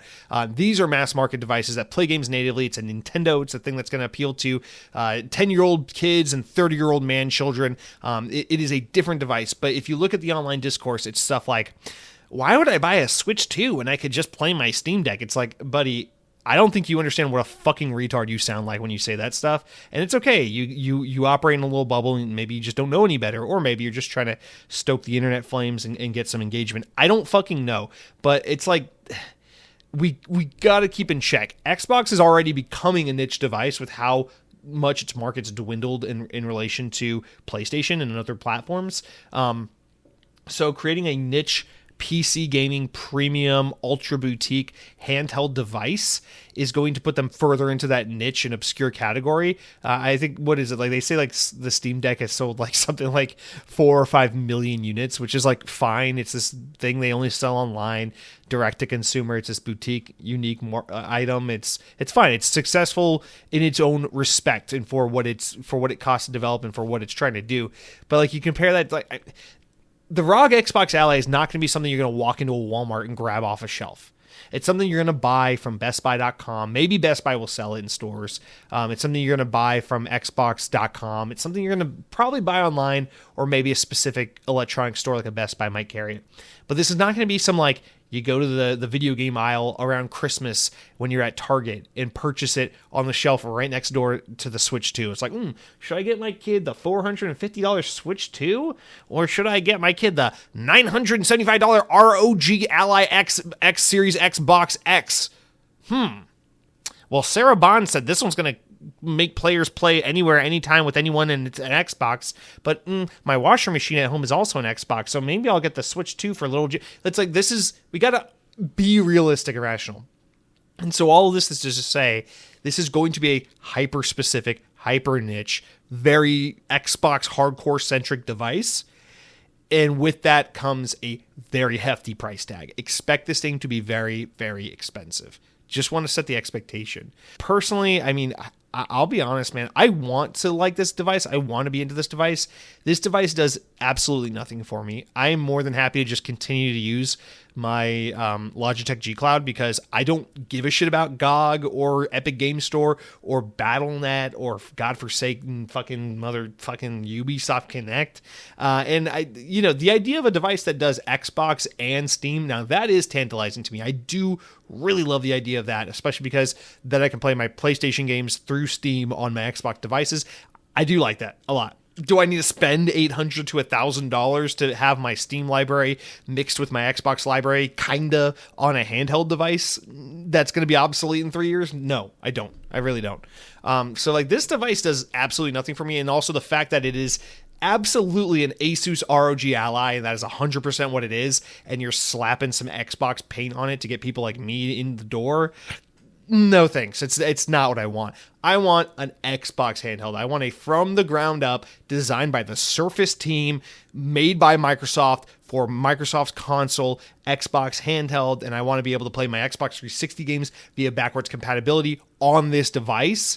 That's what I want. And that was what we were under the impression was being developed, and then literally days before, Cargo Runner writes and talks about it, days before the Xbox showcase, Windows Central reported that was canceled, apparently, or at least sidelined for now. But I know anytime a project gets sidelined by Microsoft, that means shoot it down, kill it, it's over. So I fully expect Xbox is not making a handheld anymore. They are not going to put one out on market, and that, yes, we'll still get a new Xbox console generation, a home console, but the handheld dream is dead for now. Unfortunately, I hate to be the bearer of bad news, but I'm just trying to be rational and realistic, and I really think that's where we're at. But I'm getting a little ahead of myself, actually. Let's go into this next comment from Cronky, who says, I'm pretty sure the ROG Ally Xbox device lets you access Steam as well. So your total Xbox and Steam libraries, that's wild and a real game changer, to be honest. I agree. That is a phenomenal combination. The rest of it is just fluff. I don't give a shit about Ubisoft and Epic Games. But yeah, Steam plus Xbox, what a game changer. Anyway, you said there's no money to be made from the device outside of hardware sales. That's wrong. 1, Game Pass. And 2, game sales. It has an Xbox storefront. The reason they are pushing Play Anywhere is that if you buy a game from the Xbox store instead of Steam, you'll also get that game on your Series console. Okay, Cronky, let me address this real quick. Game Pass is not profitable, so your number one's depleted right there. Game Pass is not profitable. They don't make money on Game Pass.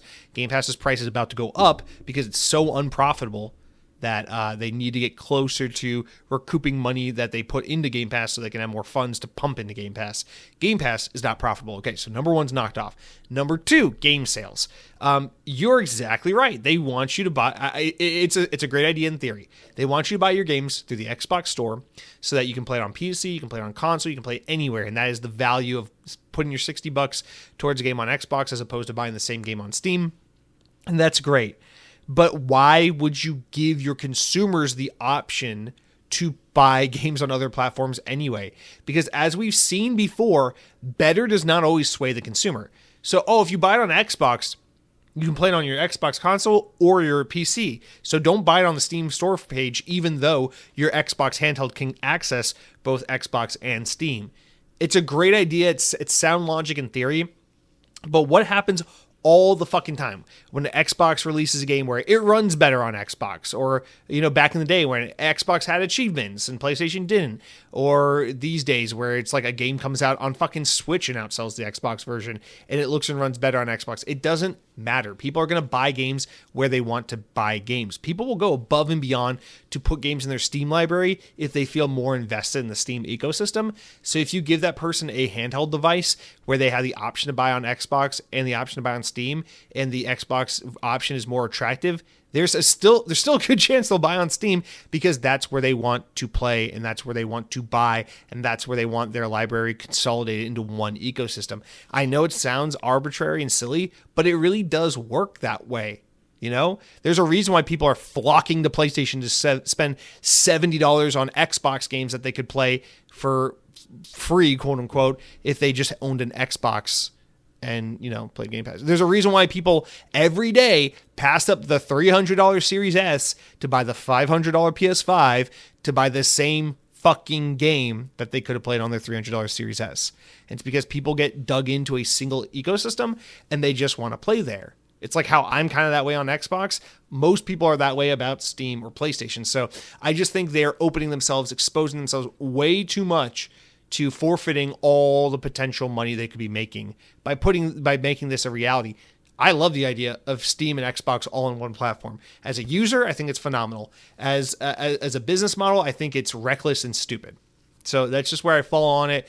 I'm not saying I disagree with you about the tantalizing nature of it, because I too am enticed by that, and I really hope my next Xbox home console lets me play my Steam games on my TV, on my couch, on my Xbox, because that sounds great.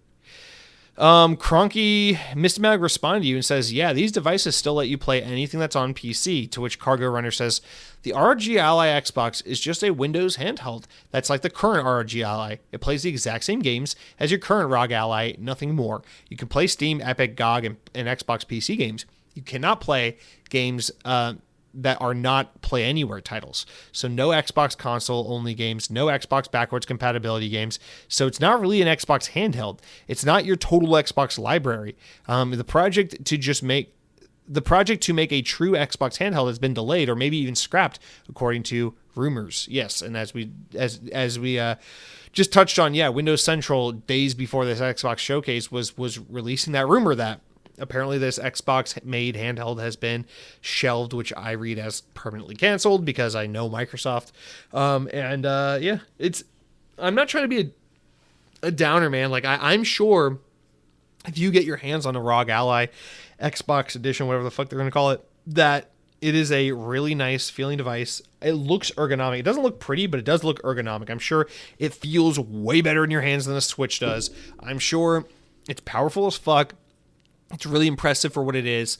I hope that Xbox UI layer that they put over it makes it more intuitive and easy to use, because I know a lot of times with these PC handheld devices, a lot of the complaints is that you're just running Windows. It's not optimized for these handhelds. It's so hopefully they have some version of Windows or some skin or some UI that is much more palatable and easy to navigate and use and much more appealing for the user compared to what we currently have with the ROG Ally or with something like the Steam Deck once you get off of Steam and use other aspects, other features of the device. So I really hope all those things are true, and I don't doubt that this device is going to be awesome. If you gave me one for free, I'm sure I'd love it. But I just don't think for $800 or $1,000 or whatever, because Xbox fan, I'm going to want to buy the nicer one. I just can't see myself being like, oh yeah, this is so cool, I gotta have this. It just feels like a pig in makeup. It feels like you promised me an Xbox handheld and then you realize, oh shit, we can't actually do that. And then you gave me a pig, you threw some makeup on it, you said, here, this is what you want. I said, this is not what I want. And you said, sure it is. And now you're trying to gaslight me. This feels like they're gaslighting. And maybe it's a result of Phil Spencer and Xbox leadership always talking way too goddamn much and saying things they don't need to be saying. But it's like you kind of all but promised an Xbox-made handheld, and now that Xbox-made handheld isn't coming, and instead you're giving me this and gaslighting me and telling me it's an Xbox handheld. And as my girlfriend hates when I say, don't piss on my head and tell me it's raining. And so I guess this device, despite how cool I'm sure it's going to be, it kind of frustrates me a little bit, kind of rubs me the wrong way. And so it's just... I have no problem with OEM Xbox devices. I think it's a great path forward for Xbox as they continue to completely rip the walls down of their walled garden, of their locked up ecosystem that they've had. So I'm all for OEM Xbox devices. I just think you should also have an Xbox device to go with it. So if you're going to have Asus make an Xbox handheld, also have an Xbox handheld to go along with it. And that's kind of my... the thing that irks me about this device. So I don't know. That's really my piece. I don't know if that's an unpopular opinion. I just keep assuming in my head that like people are going to hear me talk about this and be like, Jesse, you're wrong, or Jesse, you're stupid, or Jesse, you're just a turncoat. You just love Switch now. Now you just love Nintendo. You just want to jerk off Donkey Kong. Listen, my desire to jerk off Donkey Kong has nothing to do with my criticism of this device. It can be true that I am critical of this device because it's not what I want as a consumer, and I want to jerk off Donkey Kong, and those are two separate things that are equally true. So I just, it's just a little, I guess, I got a little insecure that maybe people are going to judge me harshly for my take on this, but I got to speak honestly, and this is how I feel very honestly, to be very honest with you guys, about the ROG Xbox Ally X. Just fucking every time you think, wow, Xbox can't get any worse with their naming conventions, they go, oh, I got one better. Whatever, it doesn't matter. Series X, it's a fine, you get used to it after a while, and it's whatever. I don't even care about the series name anymore. It's fine. All right, and let's, all right, we got one more I really want to talk about before we kind of wrap it up, which is this idea of Xbox officially moving into the $80 price tag range. Now, again, this is another thing where maybe I have a hot take, maybe I have an unpopular opinion on it, but let's read a little paragraph here and then move on. So, Obsidian's Outer Worlds 2 will be Xbox's first $80 game. It has been confirmed. We talked about this very briefly last week. Following the Xbox Game Showcase on Sunday, a store listing confirmed the higher price for the RPG, a premium edition, which includes the DLC pass, will be $100, $20 more.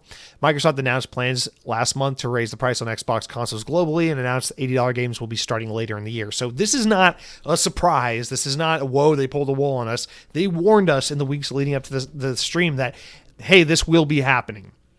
So for them to do this, I feel like it's kind of classy the way they handled it. They got in front of the bullet. They got the nasty news out of the way so that when it was time to start announcing $80 games, they'd be like, yeah, we told you so. It's not like they tried to sweep it under the rug. It's not like they tried to just shove it in there along with the exciting news of the game. They got in front of the ugliness. They let it happen. They took the beating, and then they moved forward. So I have no problem with the price of games scaling. I have no problem with a game being $80. Game development, we've gone over this a million times, I won't belabor the point, but game development is expensive as hell. Team sizes are bigger than ever before. If we're going to keep demanding that every game be like Cyberpunk or GTA or whatever the fuck it is people want, then you got to understand that games are going to be expensive to make and that the money's got to come from somewhere. So I get that games are $80. I'm tired of seeing layoffs in the industry. I'm tired of seeing turmoil in an industry that is so heavily profitable and so beloved and so widely adopted, but is so tumultuous and precarious for the people who painstakingly create the games we love to play. So I am all for raising prices of games, $80. If you feel like that's the price that your game warrants, I have no problem with that.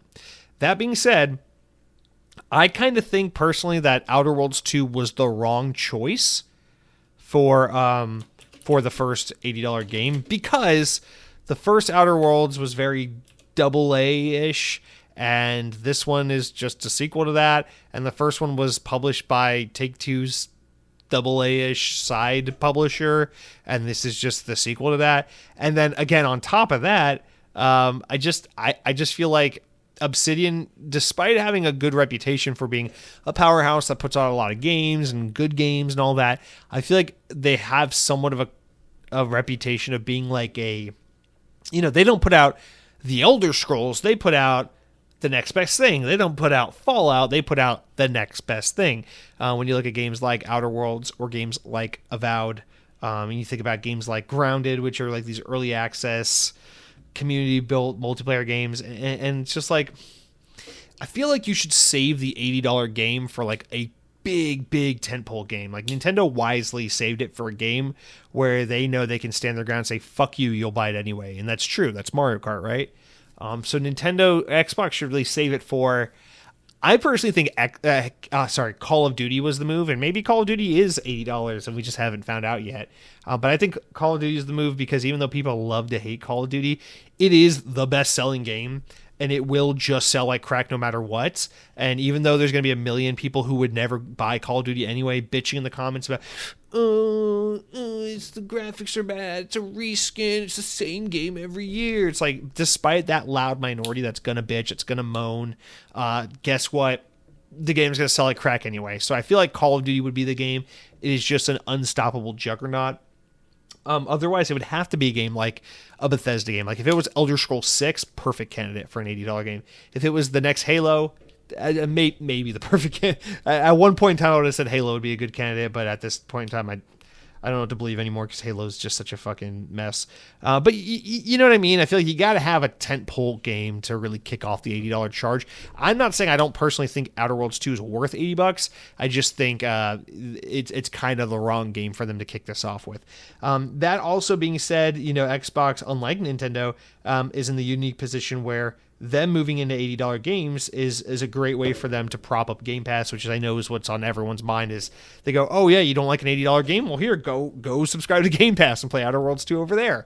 It's also a great way to tell PlayStation players you're an idiot for picking the wrong or console, because it's like, yeah, you can buy Outer Worlds 2 on PlayStation 5 for $80, you idiot.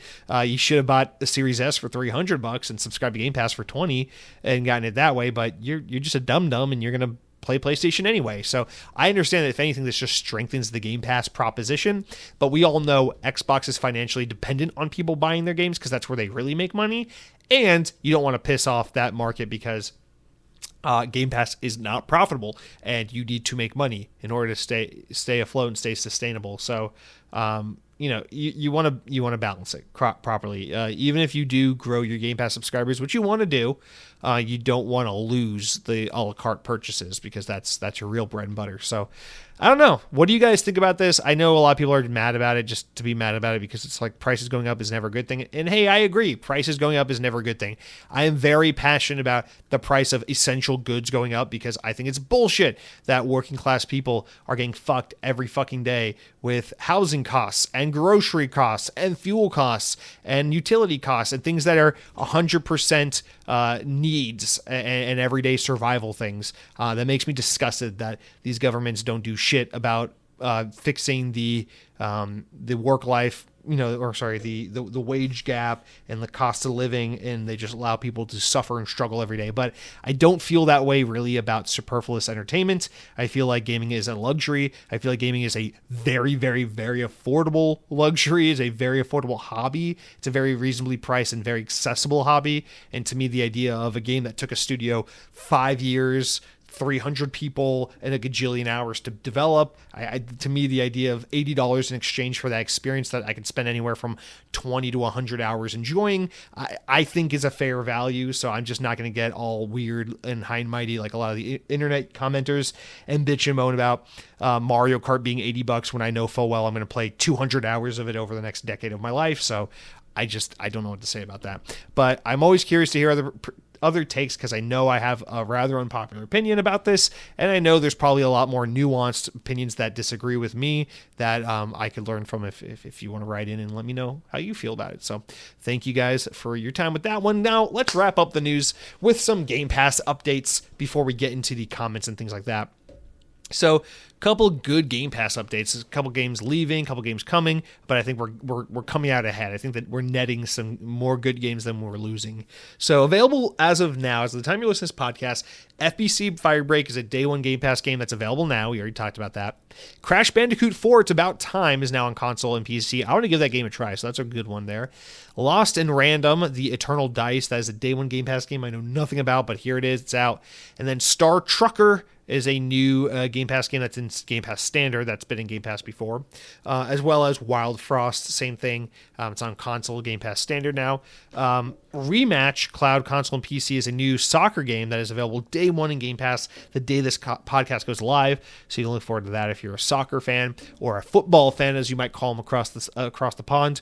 And then we got a couple games coming soon to Game Pass. Very soon on June 24th, Volcano Princess comes to cloud, console, and PC. And then on June 26th, we get the following games: Against the Storm on cloud and console. And then on PC, we get Warcraft Remastered 1, 2, and 3, which is excellent. Great value there. We're starting to see a lot of Activision Blizzard stuff coming to Game Pass, which is great. And then speaking of Activision Blizzard, console and PC users on June 30th will get Call of Duty World War II, which is one of the worst Call of Duties in my opinion, but hey, let's get all the Call of Duties in Game Pass. I'm a fan of that idea. And then on July 1st, Little Nightmares 2 and Rise of the Tomb Raider will both enter Game Pass. I think both those games have been in Game Pass before, or at least Tomb Raider has. I don't know.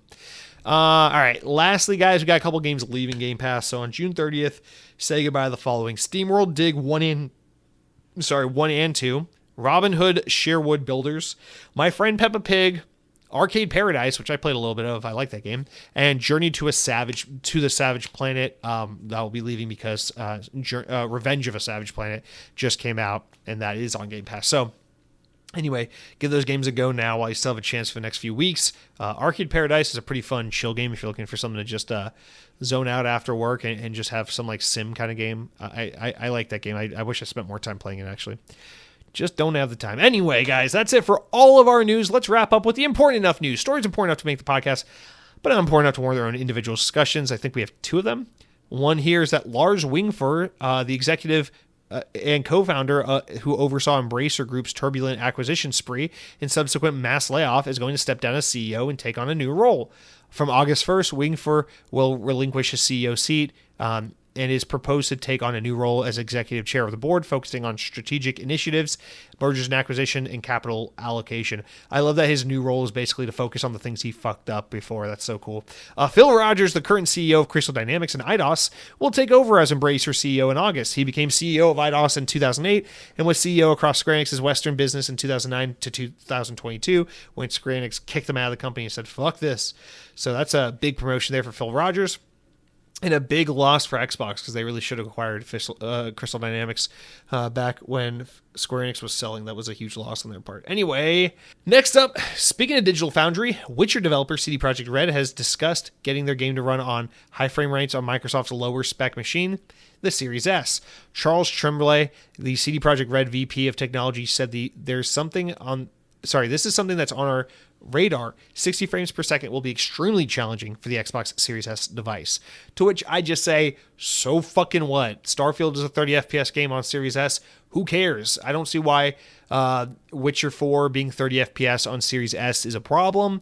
There is a reason there should be a difference between your Series S and X versions of games, and so I just don't see what the big fuss is about. A $300 console running a next-gen game like this at 30 FPS is not the end of the world. If you're so hell-bent on the highest frames and the highest fidelity, that's literally why you buy the Series X over the Series S. So I just feel like this is yet another developer making a public stink about the Xbox Series S being a big turd of a console, when in reality it is just exactly what it says it is, which is a less powerful next-gen Xbox to help people get a cheaper, more affordable way into the Xbox ecosystem. So I continue to think the Series S is an absolute beast, and I love it for what it is. My girlfriend was watching me play it last night and literally said, I don't think there's a difference between this Xbox and the one in the living room. The living room one is our Series X.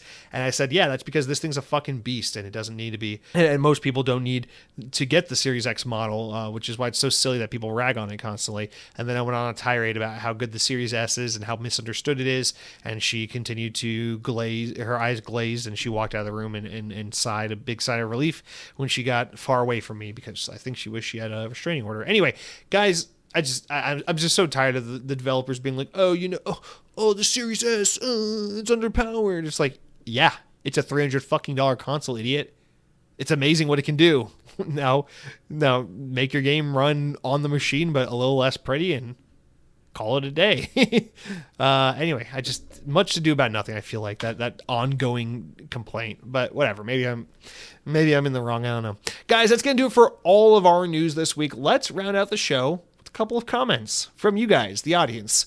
Go over to youtube.com/XboxOnPodcast. That's at XboxOnPodcast at youtube.com. I don't fucking know what I'm saying. But I have a podcast on youtube.com, and that's where I do the comments. You can listen to it on Spotify or whatever podcast service you like, but I read my comments from youtube.com. So click on the latest episode, drop a comment, say something nice, say something mean, be a total fucking asshole, and tell me why my opinions are gay, stupid, and retarded.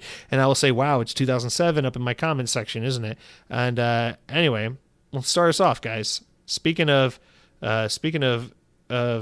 comments. Speaking of comments, the Woker DCJ, who we formerly knew as Dead Captain James, writes in and says, I loved the Xbox showcase. So did my son. Clockwork and Outer Worlds 2 are games of the show for me. Also, new hardware? I thought it was one of the best shows. Good blend of actual gameplay as well.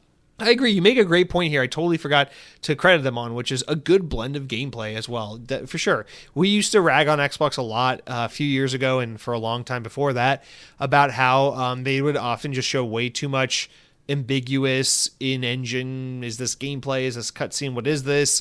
And they've gotten much better about showing hefty amounts of gameplay and very transparently saying, yeah, this is what the game will look like and play like. And I appreciate that as well. And I do think, again, yeah, it was an overall pretty good showcase, a huge step down from last year. But last year was such a high, you can't stay on it forever. So I'm glad you enjoyed it. I'm glad your son enjoyed it. And yes, Clockwork Revolution just looks so fucking good. I can't wait for that game. But glad to see some positivity there. Cargo Runner UK writes in and says, great discussion. I pretty much agree with you. Compared to the Sony and Summer Game Fest shows, the Xbox was the best showcase. It had something for everyone. My highlight was also Clockwork Revolution by far. Overall, I think it was a good show, but personally, I was just really disappointed that Fable was not shown. I'd say a solid B. That's a pretty good rating. I think Fable not being there is a huge. It's the two biggest ones that I'm miffed about are Fable and Gears of War, just because it is so widely understood that both of those games are coming out in the next year. So it's like, what the fuck? How are they just nowhere to be seen? But then Phil Spencer teased at the end, like, hey, we got more whatever, coming soon. So the January Developer Direct, that is for sure when we're going to see Fable and Gears of War. I'm just a little bummed that we haven't seen anything since, and maybe we see something that maybe Gamescom. Xbox is like less and less involved in Gamescom these days, but possibly the Game Awards in December. But I'm sure we'll see one or both of those games before the end of the year. But it's just like, holy shit, man! Are you kidding me? We're still waiting on Perfect Dark. We're still waiting on Everwild. We're still waiting. All these games. State of Decay 3. I'm just so confused how all these games are just constantly in a where are they status. But the showcase, divorced from that complaint, the showcase was pretty good overall. Now, rounding out the opinions on that showcase, Cronky writes, I agree with the disappointment about the lack of updates on already announced games.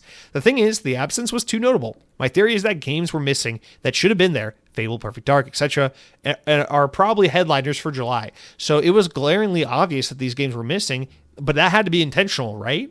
And I feel like we just kind of talked to that point. But yeah, I just don't see why you couldn't do both. Why couldn't you have a new Gears and Fable trailer, show some gameplay, and then at the end of your 45-second trailer, just put 2026, so everyone knows, okay, that's coming out next year. And then in January, when you announce your Developer Direct, be like, oh, we're going to be talking about Gears and Fable. And everyone will be like, oh yeah, because you said those were coming out in 2026, right?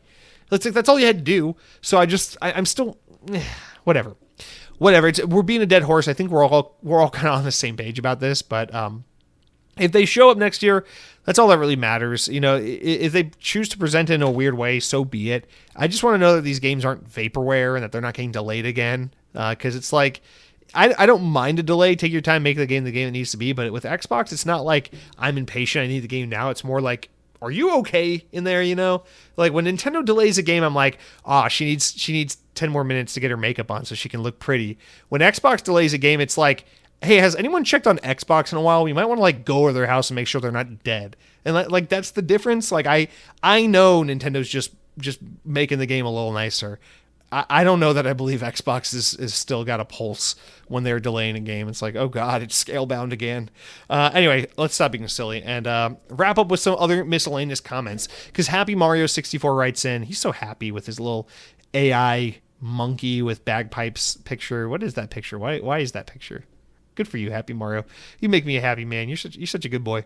You say, hi, Jesse.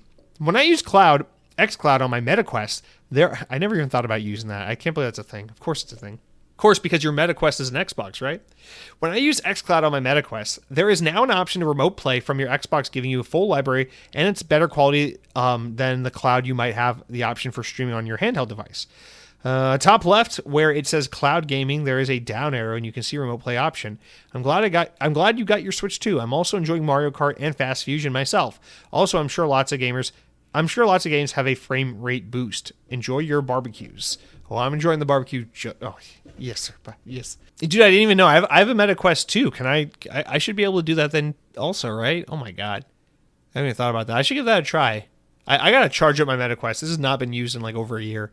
But I got to charge that thing up and see what it'd be like to try xCloud. I think xCloud streaming is excellent on my Logitech G Cloud. So I have no problem with it. I used to have issues with it, hit or miss issues with it doing it from my phone, but on my handheld, I have no issues at all. It's great. So I'd love to try it one day on the MetaQuest. I'm just too fucking lazy to charge and put on a VR headset. But guys, let's round out with our last comment. I'm starting to get a little tired from talking so much. So let's get into our last one. Cargo Runner UK. I think this is Cargo Runner. Is this your second or third time writing in, you sexy beast? Oh boy, you. He says, in the last show, you said that you were interested in Clair Obscur 33. Well, I've been playing Clair Obscur, and I thought it was a turn-based RPG. Did you know it's actually yet another parrying game? Parrying is the central feature of the game. If you are not good at spotting tells and don't enjoy parrying, then you're going to struggle with this game. Everything hinges on parrying.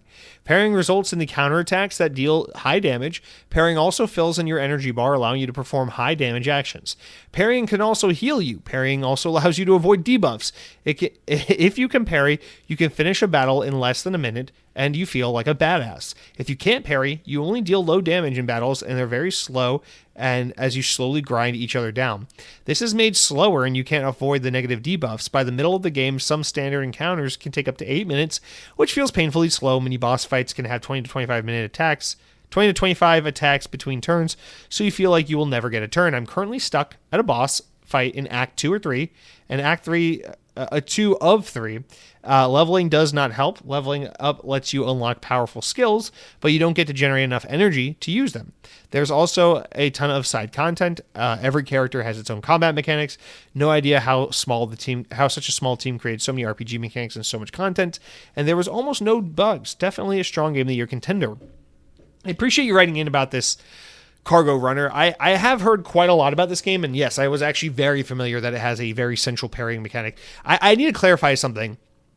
When I am constantly ragging on Souls-like games and being stupid, the reason I keep talking about parrying is, one, because I'm too uncreative and stupid to come up with other insults to attack those games, and two, it's because I know that's a central mechanic to those games. But I don't inherently hate every game and any game that has a parrying mechanic. I was aware that Clair Obscur does have a parrying mechanic that is central to the combat, and I'm okay with that as long as maybe I can, I'll play it on the easiest setting or whatever to give myself a bigger window or something like that. But it's not that I can't parry and I hate games that have it full stop. It's just that I am tired of this Souls-like influence in gaming where the whole thing is like, you got to get good. It's going to be hard and you got to get good, because I'm fucking tired of that. As a guy who works 11-hour work days and spends half his day in a fucking car commuting and is just exhausted and has other commitments and things I got to do, I am less interested than ever before in my life in a game that constantly tells me to slow down, keep practicing, you'll get there, you'll get better sooner. If I want to get better at something, I would turn off my Xbox and play the real world. But when it comes to video games, I don't have too much of a desire to be bad at a game and then get good at it and become a master. This is why I don't love playing multiplayer games all the time. This is why I really don't love fighting games, is because to me there's no gratification, there's no satisfaction in being like, oh, Street Fighter, I suck at it, but if I just spend all this time learning combos and practicing them, I can best my enemies in combat. To me, I'm like, that's gay. Actually, that is penises touching penises, in my opinion personally. But to me, something that is fun is a game that's like, wow, this is a really exciting adventure. I can't wait to see where it goes. I'm invested in the narrative. The mechanics are easy to pick up and play and learn and feel like you're having fun and feel like you're getting the hang of it. And so that's why I love story-driven games. That's why I love platformers. That's why I love first-person shooters, because these are games that offer very little friction. They're all about picking it up, kind of getting the gist of it within a few minutes, and then just going and experiencing that directed experience, whether it's point A to point B in a level, whether it's shoot all the guys to win, whether it's experience this narrative and let us take you through a story. I love that shit. And when a game tells me to stop and says the rewarding aspect of the game is that you're going to suck for 40 hours, and then one day, maybe if you're lucky and you try real hard, you too can be like me, and then there's like no carrot at the end of the stick. It's just a fucking combat encounter, and then you win one day. It's like, no thanks. I don't personally get satisfaction for that. To each their own. Like, if you love fighting games, if you love Souls games, that's awesome. That's great for you. Some people like fucking ketchup, and some people are cool like me and don't like ketchup. It's okay to have a difference of opinion there. It's just, that's really why I rag on pairing mechanics. That Tron game I'm playing right now, Tron Catalyst, actually has a pairing mechanic. Now, to be fair, it is a useless pairing mechanic because it also has a dodge roll, and you can just dodge roll out of every encounter, and then your basic attacks are strong enough that you really don't need the parry mechanic, but it is there, and I can use it just fine. The game telegraphs when to parry. I've learned when to do it, and it works. And again, it's not that I hate pairing, it's that I associate the pairing mechanic with games that are like get good kind of super challenging games. My understanding of Clair Obscur, though, is that there are way too many mechanics in it, and that's a little cumbersome and bloated in that regard. But when and if I play Clair Obscur, and I think it's more of a when, I'm going to play it on the easiest fucking difficulty you can possibly play on, because that is a game where I am solely in it because I want to experience the narrative of that game. And if you can make the combat comically easy, I'm sure I will have fun with it, but not get tilted by it. And I just want to experience that game's narrative. I just want to play through the experience. I don't want to rage my way through getting stronger and better, because I mean, let's be honest, it's a game about playing as a Frenchman. Can you get stronger? There's a reason why when you level up in this game you don't get stronger. It's because you play as a bunch of fucking French people. Okay, so. But Cargo Runner, I really appreciate you writing in about that. Very fair points and helpful information to know. So good looking out. Appreciate you as always. And I appreciate all you guys for writing in, listening to the show, participating, allowing me to be the fucking idiot that I have always been. And as always, I just love doing the show. I love writing Xbox on and recording it and putting it out there like a dumb idiot every Thursday, because I get your comments and I see the viewer count. I'm just like, I don't know why you guys choose to engage with this show. There are better Xbox podcasts out there, but it's fun. It's like you guys are. This is my video game social hour. This is how I get my stupid video game opinions off my chest, and I got some people to chat it up with, and I just appreciate all of you guys. So thank you for another year of the work calling me on my day off. Thank you for another week of supporting this, another year of Xbox Showcase, the big summer showcase, passing by all the big news and everything. Enjoyed it as always. Obviously, some years are more exciting than others, but all in all, I still feel the same I felt all this time. Xbox is a great place to play games. I love that controller. I love that interface. I love the library of games I built up and the achievement gamer score I have and the history of gaming I have on that. And when I sit down at my TV, you know, aside from times like now when I'm in the mood for Switch or whatever, I just love picking up that Xbox controller and engaging with that ecosystem and that console. And it's just where I like to spend my free time and play my video games. So happy to keep doing it. I feel optimistic about the games we have in the road ahead, the future of the brand if they keep pumping money into hardware and games, and I enjoy talking about it with all you guys every week. So have a great week. Be sure to write in if you want to leave in some comments or spark up a conversation of some sort. I think I got the Spotify shit sorted out, so the podcast should be on Spotify, no problem now. And let me know if you have any other feedback. I'm working on the audio thing. Let me know if it's still too quiet. I think it should be a little better now. But anyway, till next week, be good. If you have a grill, God, put some fucking steaks, some chicken wings, some corn on the cob. We did the corn on the cob. You know what I did? I got this recipe from a guy on YouTube. So it's the corn on the cob and you're grilling it. And then as it starts to finish up those last 2 minutes, you brush it with this mixture of Japanese mayo, sriracha, lime juice, salt and pepper. Super simple. and you just brush it on there and let it kind of caramelize on the corn as you wrap it up. Oh my God, it's like Japanese elote. It's so fucking good. So you got like the fucking veggies, the corn. You can just throw some zucchini, some squash, some onions, some bell peppers, salt and pepper them up. Then don't even have to do all that much to them. And then you got your steak, you got your veggies, you got your chicken wings. And dude, the grill is amazing. Oh man, love the grill. Love Xbox. Be safe. Take care of your loved ones. Feed your kittens. Look both ways before crossing the street. And until next week, power your dreams.